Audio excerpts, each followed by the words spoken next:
To add Apple Pay to Temu, start by accessing the platform, which can be done by downloading the Temu app from the App Store or by visiting the website at www.temu.com.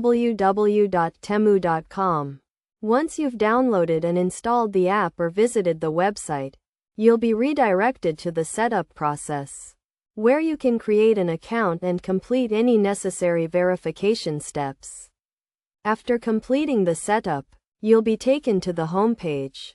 To add Apple Pay as a payment method, go to the top of the screen and select the Orders option, which will redirect you to a drop-down menu with various options, including payment methods. Scroll down to find the Payment Methods section, where you can add Apple Pay.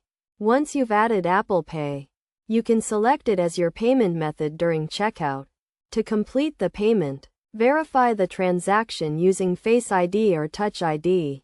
Then proceed to select Done. Note that Apple Pay may not be available in all regions, so it's essential to check the available payment options beforehand. The process is relatively straightforward, and adding Apple Pay to Temu can be a seamless experience.